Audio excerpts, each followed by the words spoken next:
Oh, we're live. Oh. I clicked to go live. And What's now we are live. StreamYard? This. And that's good content. Okay, let's begin by cracking this bubbly. And you have a sip of that tea. That's hot and cold. Should be a good hallmark. What flavor? You guess. Grelfrit?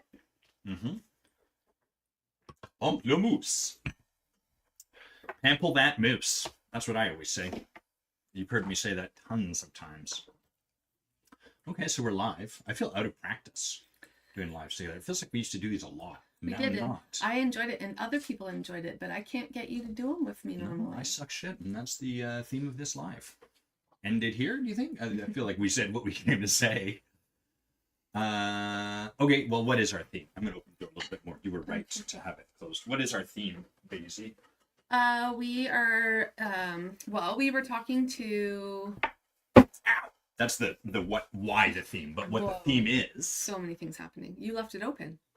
What the theme is that we're going to share like a little bit of our process of reinvention in the Forge. Yes? Yes, and thank you and shout out to Svetlana for the nudge yesterday.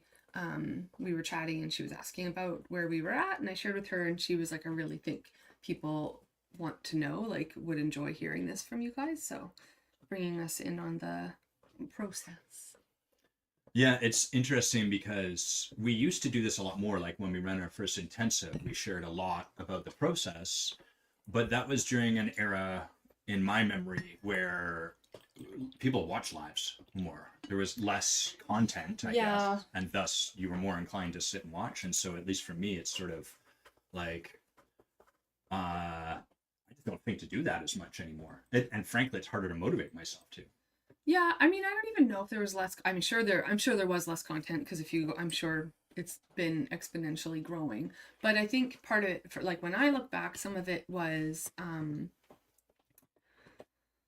back then there was less commercial content on there, and so like the people who were more on organic. Your Facebook, who they knew you and they followed you, whereas like my own big sister is like, I never see your stuff. And I'm like, yeah, because you stop using the internet. No, because the algorithm is set up to make meta money, right? Like it's set up to pull people's attention to the places where it's going to make money. So those are going to be places where people have paid for ads and impressions and things like that.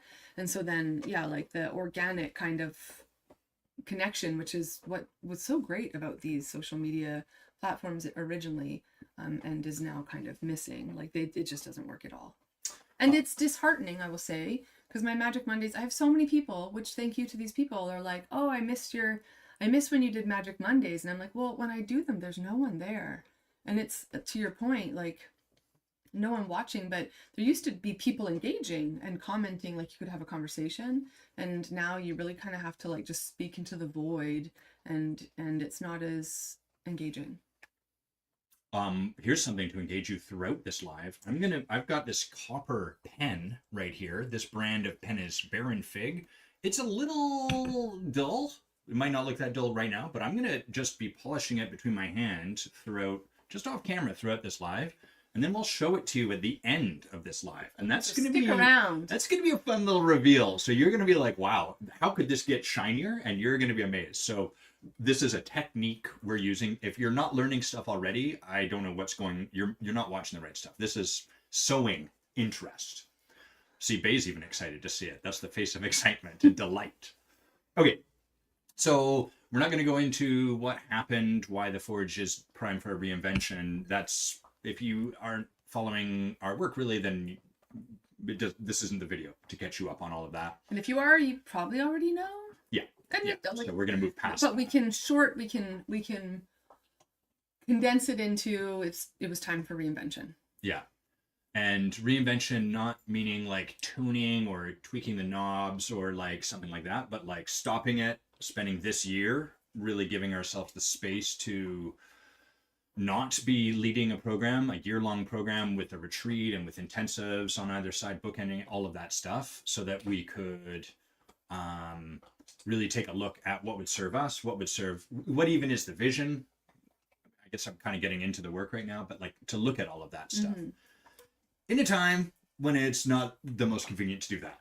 A big amount of finance, big amount of revenue that we're not bringing in this year, stuff like that, which at the time seemed, we were kind of like, yeah, we could imagine what we could create if we weren't sort of holding the energy of a huge program that had just gotten to the point where we weren't that much energized by it.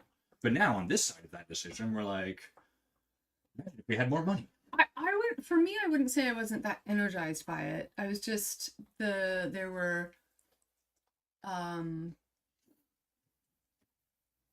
things that I wanted to change about it, and they weren't things that were easy to change while you're in it, right? They required kind of like bringing the car to a full stop. And so, yeah. So you and we might differ a little bit on the reasons behind. But I imagine you saw, like, I know actually you saw there was a benefit, even though there'd be a cost, a very real financial cost, you saw a benefit sort of out in front of that cost. I'm not totally sure what you're saying, but Even though you knew that our revenue would drop yeah, by like 6 figures, yeah. you saw a benefit to making the choice to take a year off. No, yeah, I'm saying my reasons are different Yep. for why I was enrolled in taking the time off. Yes, but notwithstanding that, we're aligned. Yeah. Exactly. Yeah. So we've been it finished at the end of May. We took all of June off. July we've gone through. Now we're in August. Yeah. Why don't we know what we're gonna do? That's like the headline I would say for. I would say like the headlines, and then maybe you want to share yours. But the headlines are, oh crap, it's not coming together for me fast enough. Mm-hmm. Also, oh crap, why do I keep reinventing the exact same structure and program? Which, to be super clear, doesn't work for a number of reasons. Like for me, and Bay can talk about that herself, but like it's been too much energy, too much time, and it's not quite the direction that I want to be focusing myself right now. And so the hard thing as we've been going through this is noticing it's sort of like everything where we're like, oh, that would be cool. And then we're like, but to do that, we have to do this, and then this, and then this, and then suddenly we're back to the same program we started with. That's been kind of my experience as we go through this. Yeah, I think that's some of it. I think after 9 years, it's hard to get outside of the context of the thing that you've built. And to be totally honest, I suspect that, I mean, for me, it's like, yeah, we're kind of ending up where you're saying, which is like, oh, it turns out it's exactly the same, but there are pretty significant shifts that we are talking about in the structure and the delivering curriculum of the program. Yeah. And so it's just that the the time and space structure looks similar. And then so for me, it like kind of feels like, oh geez, we've made like this big announcement, we're not doing the forge, and it's going to be so different. And so part of me can get a little stuck in like, it has to look very different. So if we keep coming back to like something that kind of looks and smells and walks like the forge previously, that's not going to be okay, because it has to be drastically different to sort of validate the stopping of it or the shifting of it. So like, but that's very like superficial knee jerk. It's not really there for me. Like where we've kind of gotten to thus far, I'm like, I'd be enrolled in that. I'd be down with those changes and what we're taking away and what we're adding in and the focus that we're shifting. And if it still runs from this date to that date with that structure, which just seems to make the most sense, works for me. Yeah, so maybe I'll talk about some of like the kind of core shifts that we see, and then we can see where to elaborate. Because part of what we want to do is share sort of what the vision is that's coalescing, or maybe the expression of that vision that's coalescing for us. There's got to be a less confusing way to say that, but whatever. So I would say, and this is a matter of maybe some mild contention for Bay and I, but like my experience was that the Forge was a teaching container first. That was its primary orientation, and primarily a coach training container first. And then secondary was a practice container and a leadership container. So what I mean by that is like the primary orientation was that we would teach concepts, really important concepts, and then after teaching them, we would support people to practice them, and that we were teaching people how to coach using those concepts. And then in the background, what was happening was people's leadership was getting developed. And then the third thing that I would say was kind of something we talked about and tried to capture. The camera's going to get wobbly for a little bit, but didn't quite nail in my experience, was we would have a project, something real that people would be working on, that would sort of be a focus, but not really. It was like behind those other things that we mentioned first, the teaching and the coach training container. Mm-hmm. So that's kind of like how the Forge has been oriented up until this point. And part of the reason for that was because when we initially created the Forge, we had a lot of coaches coming to us because we were working in a bunch of different circles where we were surrounded by coaches that were like, yo, teach us about this lineage that you carry with you. The work you do seems really impactful. I want to learn more. Yeah. Like, help me. Yeah. Please help me. That often like just on their knees, please. Not actually. And so that was, of course, how we set this up. And then as time has gone on, a couple of things have happened. We've just matured ourselves. We've moved out of those circles. So we're just not as often in circles that are coaches or focused on learning or mastering coaching. Mm-hmm. We're in more conversations with people that are practicing leadership first and foremost. And so there's been a bit of a disjoint or like cross purposes maybe, or just not like fully aligned with what we've been holding the container as versus what we would say the people we're in conversation with are really looking for first and foremost. Mm-hmm. Yeah. Anything you want to add to any of that?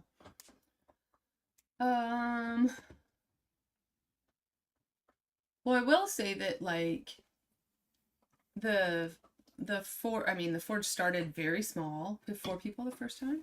Yeah. I think so, yeah. And I think one of them was on a scholarship. That's right. We've always tried to find ways to like make the work accessible to people, just because that's the world we want to live in. But it's grown. I mean, at one point I think we had like 26 people in it.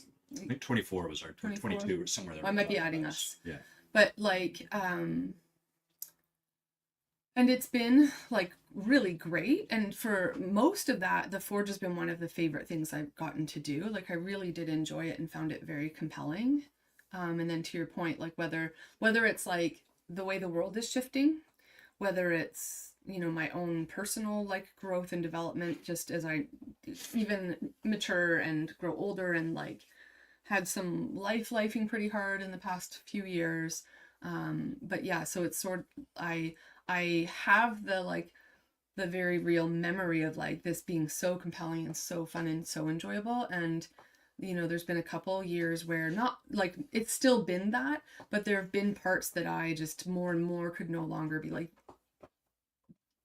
pretend are working, and so and just to be clear, because I've heard some people when I've shared working for me. Yeah, I think that's really important because like sometimes people feel when they hear us share, they feel maybe defensive.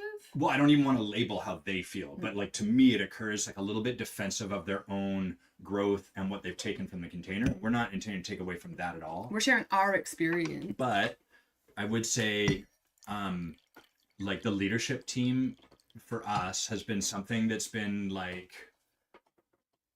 kind of like, so the way we over time that the Forge grew was we had the container, the participant layer, which was like people in their first year that were learning this stuff. And then we had beyond that, people that wanted to come back and practice more, kind of do like, hey, what's the next year? How do I stay in this? What's container? level 2? Yeah. How do I stay in this with you? And so the way we created that was kind of a reflection of the lineage we trained in, which was you stick around, we develop your leadership as you practice helping us putting on the program, because then you're actually leading something. We give you something to lead, and then we can reflect how your leadership is going. But we've just found that problematic for a bunch of different reasons. And again, I want to be super clear. There's lots of people on our leadership team who are friggin' amazing, that we really love. This is not pointed at any of them. There's also people there's not people that suck, but like even if there were, it wouldn't be pointed at them. It's more what we notice is in that setup, what happens is as we're reflecting people's leadership to them, it pushes them against their own edge. It moves them into the thing that's confronting for them. And then they're like, why am I doing this for you? And then we're in this, it just became like a really heavy lift. And instead of it feeling like we were supporting them to move towards what they really wanted, it felt like we had to like kind of remind them or convince them of why they said yes in the first place. It just became heavy. Yeah, I mean, all of that is true. And I think for me, a large part of it really was that there's a vision that I have, that we have for the Forge and for the leader team and for how we want to like teach and train that. And the reality was that like, I'm not gonna say it didn't work, because it did. And we've had we still have people. The Forge isn't even running right now, and we still have people who are really stepping up. But it didn't work across the board. And then where it didn't work would take a lot of attention and energy. Yeah. And like from us, it's like we really care. And when someone is in that place, they forget that you really care. And they forget that you're doing this thing for, like, we're not doing the Forge for ourselves. Like, I mean, we are, because we love doing it. And yes, it creates income. And like, we put a ton of our time, effort, and energy into it. So it's just like one of those things where I kind of have to remind myself, like, oh, I get to say like what I want in a program I run and what I want to teach and how I want to teach it. It's not the students being like, but we don't want to do homework. I'm using like just a random metaphor. And then me, the teacher, going, okay, well, if they don't want to do homework, then we just won't do homework, and that's okay then. And then at the end of the year, people saying, hey, I didn't learn X, Y, and Z, and being like, well, yeah, because like that would have been the homework, So it's sort of like just really taking the moment to really get clear on like, what is it we are trying to focus on? So separate from how it's gone in the past, though we have to use that to inform us, right? Like we have to learn from how it's gone so we can iterate and not just recreate the same thing. But it's really like, what is it we're trying to do? What is the focus we want? What is the outcome that we want? And what is the experience of all of that we want? And not just for the participants, but also for ourselves. And from that place, it's just really clear that it needs to look different. And so, yeah, like part of, it's been an interesting journey, because we like, at first we sat down and we're like, okay, what's next? And then we're like, oh, we gotta look at like what didn't work, why didn't it work, what was the intention behind it that led us to do that? All of it. It's a lot of pulling the threads apart. And honestly, some of this conversation has been us sitting down over the span of 2 hours, getting into fights with each other, not only because we're just partners in this business, but romantic partners too. So of course it's going to be more entwined and challenging. But like, even if that wasn't there, I think that friction would be there.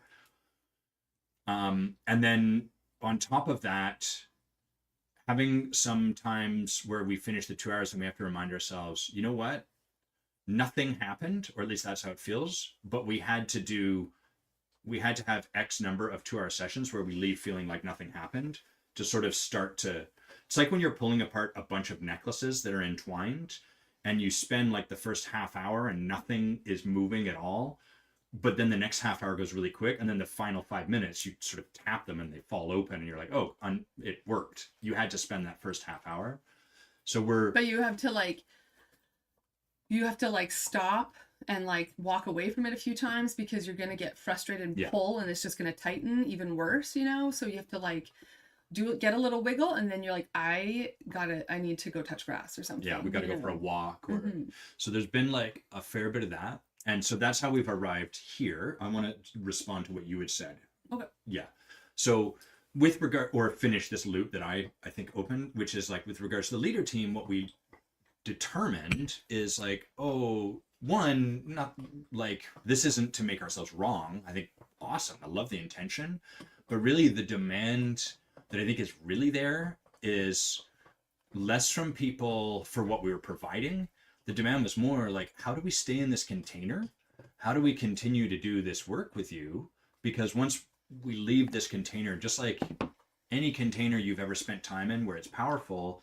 Once you leave, you go back into the rest of the world, and the rest of the world is kind of an ongoing argument against the work we lead inside these containers. Intention and transformation and yeah. Like if you've ever come to one of our intensives, or even, dare I say it, been to a Tony Robbins event or gone and drunk ayahuasca or whatever, it's like, oh my God, this is incredible. Everything's going to be different. You go home and slowly but surely that fades. And slowly but surely you come back to, oh, I guess things can't change.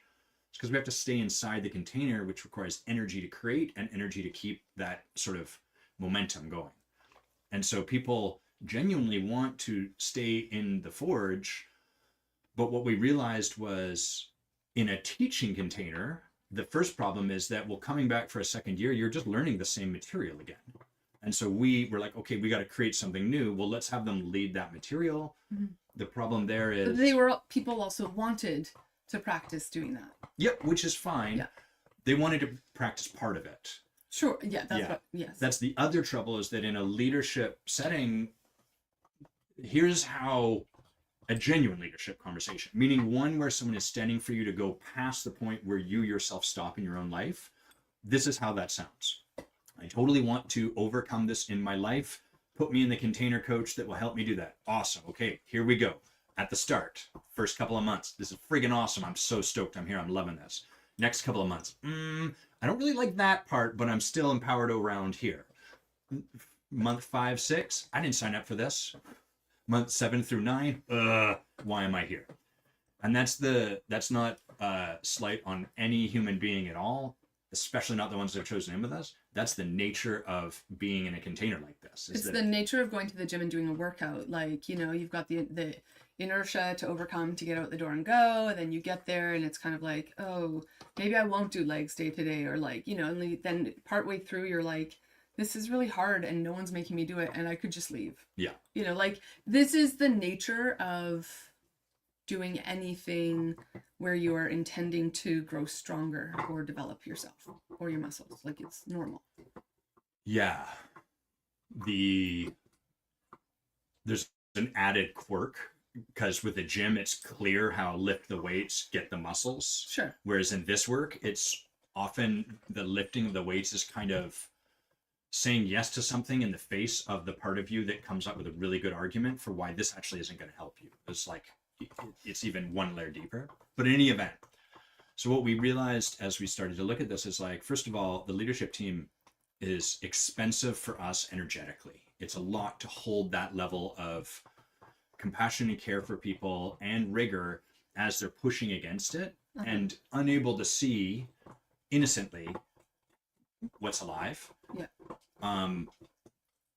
It's also expensive just to hold that with integrity while you're doing your own work. Like, it's just, it's not free to do that, because your own humanity, our own humanity shows up. We're not perfect humans, nor do we pretend to be. That's missing the point of this work entirely. We are just going to get triggered, and then our job is to go back to our coaches or support structures, work that out, come back, hold the space again with love, blah, blah, blah. I also think it's the nature of, like, humans to, we have a negative cognitive bias. So neurologically, we're wired to look for the, like, problems. We're wired to look for the negative. And so the where things rub, like where there's friction, is going to pull your attention, or at least I'll speak for me. It's going to pull my attention, and then that thing feels like it grows and is bigger. When like, there was a lot that was always working quite well in the Forge, and like participants who were doing incredible work and have incredible results to share, both in terms of tangible outcomes in their lives and transformation and growth in their, like, internal landscapes. And for me, it would, the structure of the Forge and managing the leader team, and they're playing at a higher gradient, but then everything's at a higher gradient, including the friction, could be often very distracting for me from, like, everything that was working really well. Which is more of the energetic cost. Yeah, and that's my work to do, but I also, it's like you kind of get to the point where you're like, oh, I don't know, you don't have to have, like, everyone in your house. You get to decide who comes in your house. And so that's not a great metaphor, because it's not about specific people at all. It's more just like, oh yeah, this is my thing. And if I want the kitchen to be yellow in my thing, I can make the kitchen yellow, you know? So just like remembering that like choice and agency to like have the focus be where we want it to be and shift when needed. Pen update. I'm polishing away at this pen. If you've just joined us, I have a pen in my hand. I'm not going to let you see it too long, but I've been polishing it. It's a copper pen.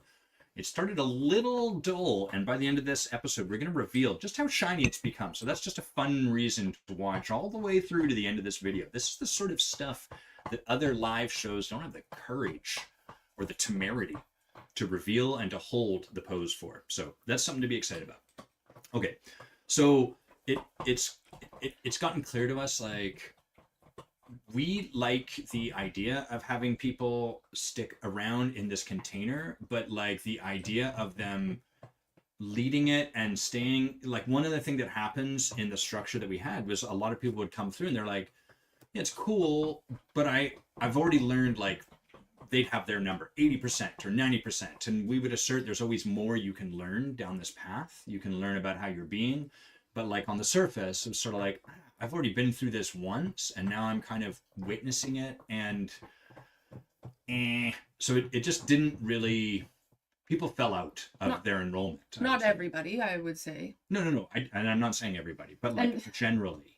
Yeah, and like for me, part of the thing that I love about ontological work is that you never step in the same river twice. Like the same concept is going to hit me different at any given time because I'm in a different I'm a different place in my life, right? Like things are different. There are different circumstances or interactions or relationships in my life, and the lenses that ontology provides is always gonna be relevant to where I am. Right. Yeah, totally. So, but notwithstanding that, oh, this is cool. This guy, 7227, hello, 7227. He's been watching this for the last 15 minutes and he has no idea WTF us guys are talking about. Why are you spending 15 minutes watching us if you have no idea WTF we're talking about? I appreciate the tenacity. Let us know if you have any questions. Yeah, if you have a specific question, but like, I'm impressed that you've watched 15 minutes is commitment. Yeah, good commitment. I honor your commitment. I wonder if we know this person. Well, it's this guy. Yeah, this guy. Yeah. This guy. Anyhow, what up, this guy? Okay. So I'm gonna just do a quick check-in for everyone. We are talking about the Forge, the leadership program that we have led, the container that we have run for the last decade, and the process of reinvention that we are in. If you are not familiar with the Forge, this is maybe the content is going to be less relevant for you, but you're going to hear us in the process of our own processing. So that would be kind of, I think, what's available here is like, oh, this is how two people running a leadership container actually move through their own process. So the leadership team issue for us is issue for us, not necessarily for the people in it. But what we noticed was that, like, hard energetically for us, taxing. A lot of the people that went through it often were like happy with it, but as time went on, less and less, started to feel more like, why do I keep doing this? It's the same thing each year. And so there's kind of like a missing there. So some of the stuff that I think is starting to become clear for us is like, one of those things is that there is a demand for the opportunity to stay in a container that holds people accountable, that supports people to create results in their lives. And by container we mean like a community, a structure that supports people to, and then fill in the blanks with whatever it is they're wanting to create an experience in their life. Create the results in your life that you don't seem to be able to create.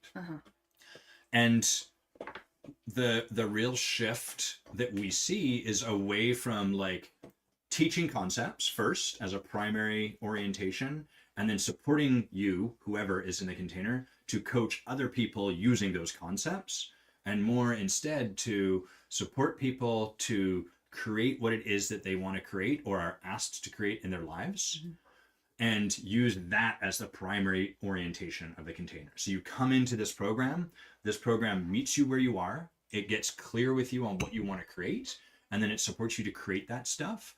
And as you go towards creating that, you're going to come up against whatever reason you have created, whatever stories you've got in your life that tell you can't do it.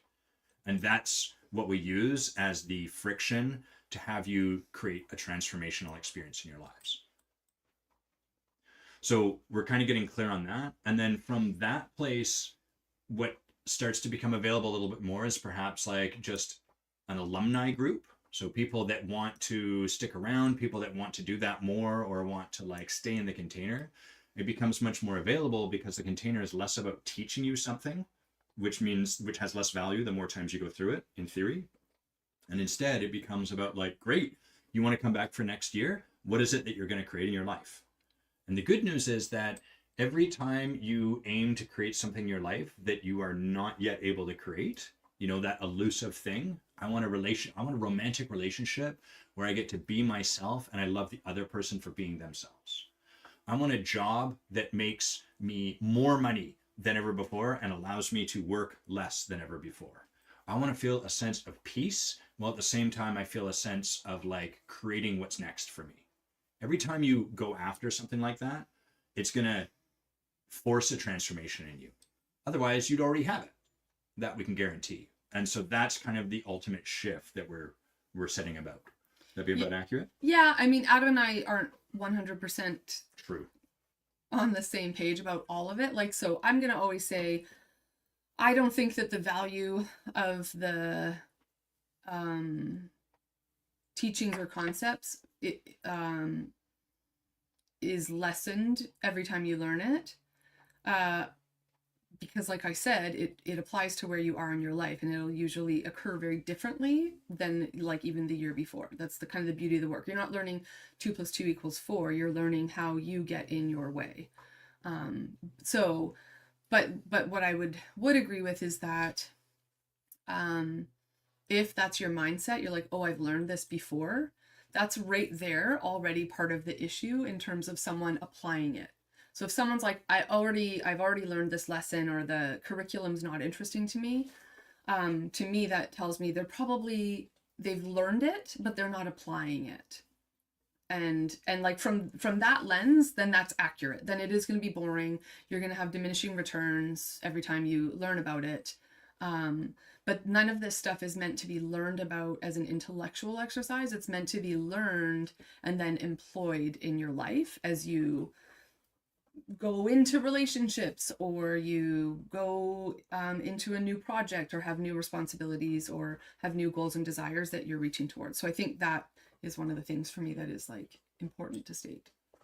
Yeah, but it's not even a disagreement. It's more that like, yeah, like what I can see is that we need to shift the way we're delivering it so that people get that this isn't intended to be like an intellectual or academic exercise in understanding the theory. It's actually meant to be like an applied course.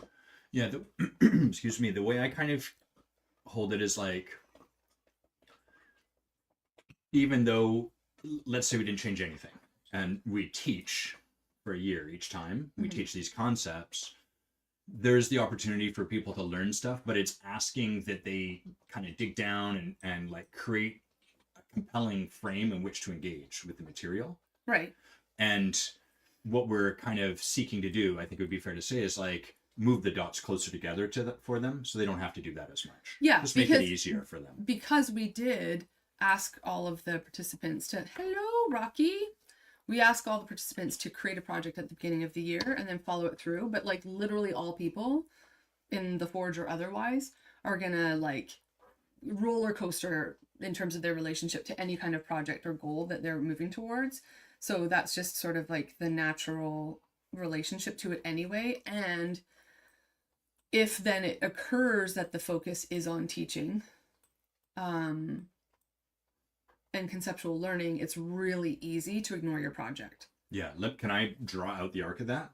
Yeah. So a project being whatever the tangible result is that you want in your life. So the way we've historically run this program is we start and we're like, start thinking about the project, the result you want to create in your life. And people would sort of try to figure that out. Some people would be like, this is the thing. Some people would be like, I want 57 things. Some people would be like, I don't know what thing I want. I can't figure it out. And these are all part of what's in the way of you getting what you want in your life. For example, if you learned in life to like never choose any one thing and say, I want everything, you're going to get nothing because your energy is going to be so diffuse. You're going to go here, here, here, here, here, and you'll get like 1% of 100 different things, which is basically the same as where you are right now. Right. If alternatively, you might be the sort of person, and you know, Bay has some background in this version of it, I think, which is sort of like, I want this big thing, but I don't want to like draw a line in the sand for it. I was thinking of that metaphor you had of like buying the lottery ticket but never checking to see if it won or lose, because then Oh yeah, I really really want it. In fact, I want it so much that I'm paralyzed in terms of taking any action in case I fail, in case I don't get it. So then easier, safer to just not draw the line in the sand. I don't know what I want, because it's safer than actually saying I want this thing, because then what if you don't get it? Then it really, see, you're never going to get this. Whereas before, at least you still had the chance. Cool. And I love Aiden, Tyler. Dude, Aiden, this guy, you guys are investing time. Can you share with us why you have watched for 10 minutes then? Like, I really get no shade, and it's really valuable feedback. And this is like niche content, but like, what has had you here for 10 to 15 minutes? Please. Yeah. I'm fascinated. And because that's the thing we'll drill into. So appreciate you saying that, and let us know. It's really valuable for us. No joke. Okay. So here's what happens when people declare results. First of all, they're like, they can't even tell you what they want, or they tell you a million things. So then we have to do work to support that. Then people start to like, okay, I'm ready to create my thing. And they start to take action towards it. They start to do the stuff they have to do to generate the results that they want in their life. And then that doesn't work. Hey, Vera. Hey, Vera. Nice to see you. So as time goes on, they're like, okay, I'm doing everything that I know to do, and I'm not getting the result. I'm going to the gym, but it's not working fast enough. Or I'm talking to people, but I can't seem to find my romantic partner. I just keep finding men or women that every time I tell them who I really am, they reject me. And then that's the point where people want to quit. And so the work we're doing is like meeting people in that moment when they want to quit, or where they conclude nothing's working, and then support them to take one step further than they would normally take instead of quitting. And that's tough, because taking that step means that they're going to come into a confrontation with something they don't want to come into confrontation with. They might have to be willing to really feel rejection in the moment, rather than always pushing off the thing so they don't yet have to feel rejection. And so all of that is like the challenge of getting people the results they really want in their life. And we've been trying to do that as like off the side of the desk, sort of, in this container. Yeah, I mean, I think for us it was the front of the desk, but the way the program was running, it was side of the desk. Yeah, meaning sorry, say that again. At least for me, that was the structure and setup of the whole program, and it was really clear. But the way it goes is a ton of distraction from that clear path. Like, it's just, I still remember Mark Hunter, who's a brilliant coach that we knew through accomplishment coaching. I remember being at a leadership retreat with him, and him saying, like, clients hire coaches to help them create some impossible goal, and then as soon as they start working with that coach, they start like working really hard to convince the coach that they can never have the thing they want. And that's like, they don't realize they're doing that. It's unconscious. Yeah, but that's what's going on. And so I would say, if I just really boil it down, that same thing, which is very normal human nature, was just also happening in the Forge. Yeah. That's all I would say. And I guess the thing for me is that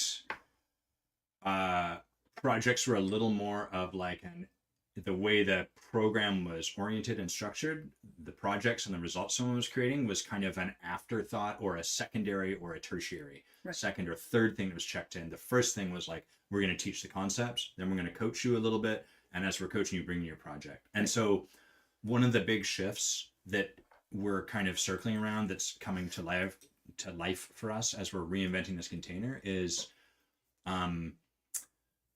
okay, we need to bring that project first and foremost into the, like, right into the center, so that what we really work with people on is creating the results they want so that there's nowhere else for them to look. Like that's the thing that matters most. And we can't promise that people will get results, but what we can promise is that they will be unable, how do I word this? They'll be unable to continue not seeing what's getting in their way. Like they will leave the program crystal clear on what is actually stopping them one way or the other. And that is the most potent promise we can make in a container like this. And they won't be able to distract themselves by engaging deeply with curriculum from a learning perspective. And then for some people, they love it and they dive in and they're like eating the teaching and the context and the lessons and all the concepts. So they're like Hermione Granger. They have all the book learning, but they're not learning how to like apply these skills in their actual life. Yeah. And then it's not making a difference. And then there's the other group where they're just engaging with that content so as to argue with it, right? And no, like that's just normal and human too. It's not that uncommon.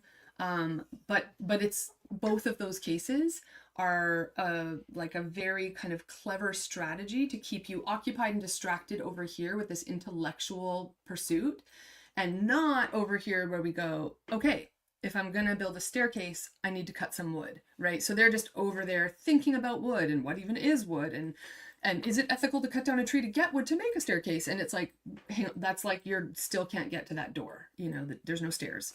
So I think that's kind of like the key piece. And this is where we definitely align. Yeah, I just want to to be clear, when Bay says it's a really clever strategy, people can feel defensive. And what I want to be super clear on is in this work where we're supporting people, leaders, to create something that is otherwise not available in their life or leadership.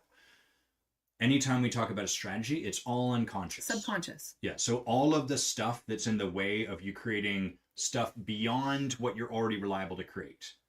You already know there's a bunch of stuff you could create or will create or can figure out how to create in the next 5 years. I'm talking about the stuff where you've already concluded that, but not that. I can't do that. Anything like that, all of what's in your way is unconscious. And so when we talk about a clever strategy, it is clever, but it's not consciously clever. You're not even aware you're doing it. Yeah. It to you, it looks like I'm doing the right stuff. Why isn't it working? It's not working because the right stuff is what's kind of now in your way. Oh, sweet.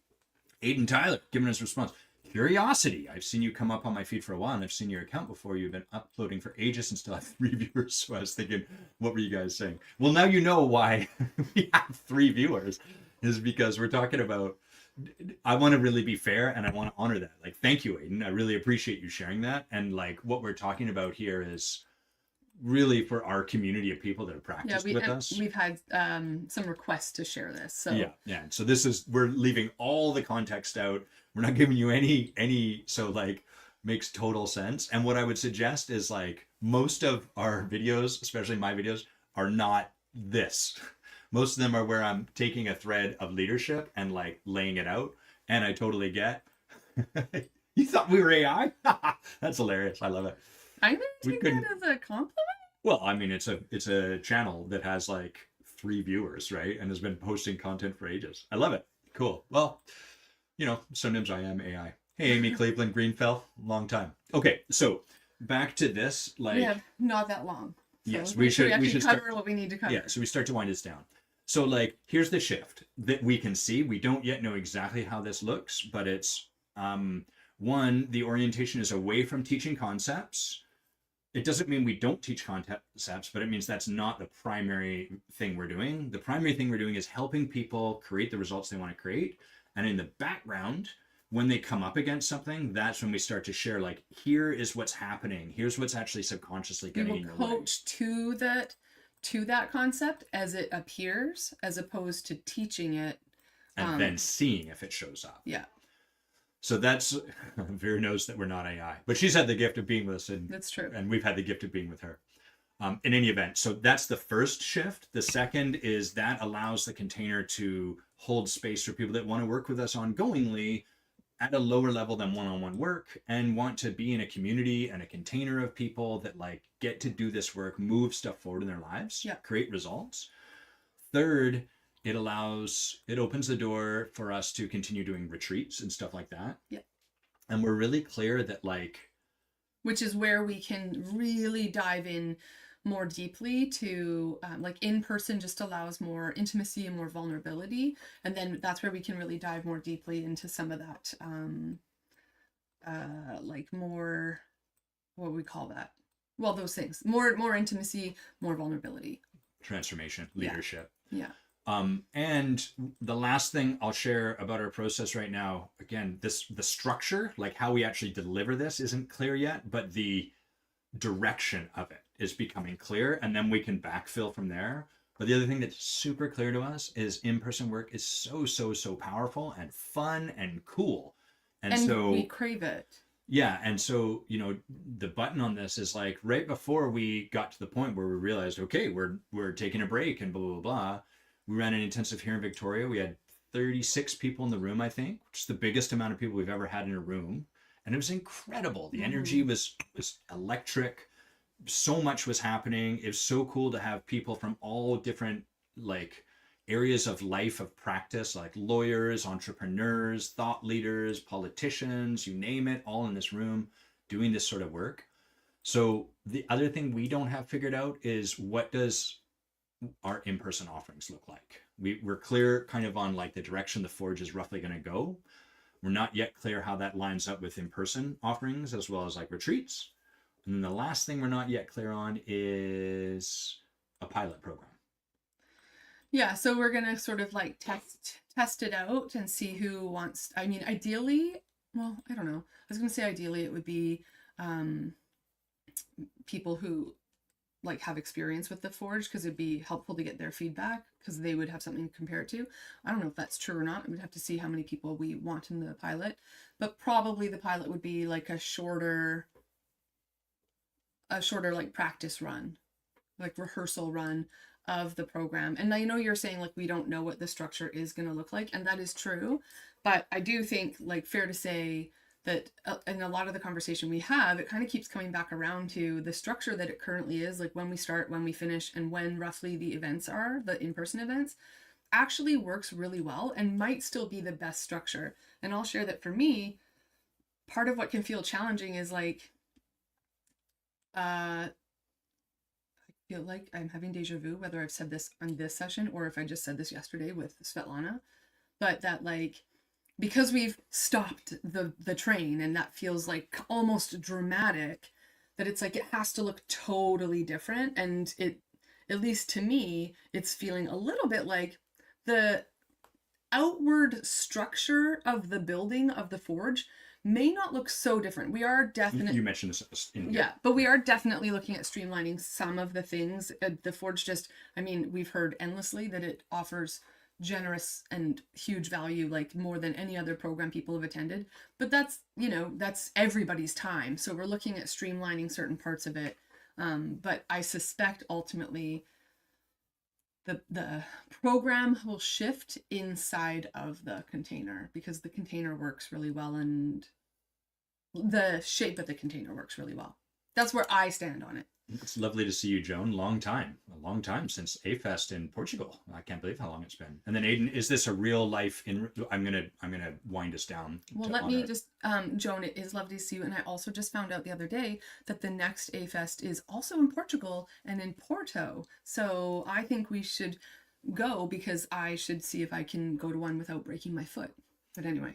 To answer your question, Aiden, is this a in real life Forge? The Forge is the name of the leadership container that we run. It's a program. Yeah, it's a year-long program where people want to learn how to not only move their own lives forward, but also how to develop leadership in other people, not by telling them inspiring stories or like, what's the 5 leadership tricks that I need to do, but becoming the sort of person that evokes leadership in others. So that's when we talk about the Forge, that's what we're referring to, not a place where you go and hammer a real sword. No, although that'd be very sick cool. AF. That would be cool. People want to see this reveal, and then we're going to wind down. So look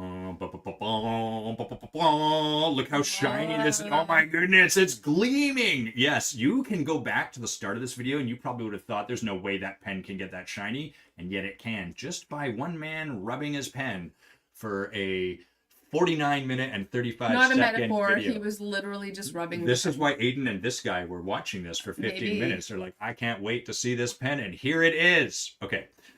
Y'all have been awesome. Big thanks to everyone. Anyone that watched this, like kind of like Aiden, kind of like this guy, I'd actually really love to hear from you, like in a comment, like, why did you even stick around? Because like Aiden said in the comments, posting stuff forever, and usually it's about to 3 viewers. So any of that feedback, super, super, super helpful. Really, really appreciate that. But also, Aiden, thank you for actually spelling out the questions and answering them. Like, that's huge. And at the very beginning of this, which you might not have been here for, we were saying it can be a bit like shouting into a void when people don't like comment back. So thanks for like actually engaging. Yes. Okay. We're going to wind down there. We will share more about our process. It'll be equally confusing for people that don't know about the Forge, but so be it. And then we will, as time goes on, things will start to become more clear, and then we'll announce the launch of the pilot program. Yeah, and let us know if you have questions about it, what it's looking like, what it's like. Yeah, let us know. Like, genuinely, it didn't really occur to Adam and I till yesterday when I was talking to Svetlana, and she's like, I think people, especially from the community of the Forge and like your communities, are really curious and want to know like where you're at and what's going on with it. So we will endeavor to keep you more in the loop. And if you have specific questions, or maybe you have ideas like, oh, I'd really love it if this program did blah, blah, blah, blah, blah, like whatever it is, that's all really helpful to us. So we can't guarantee that we'll do it, but that would be beneficial. Cool. All right. See y'all soon. Peace. Goodbye. End stream. All the streams are down.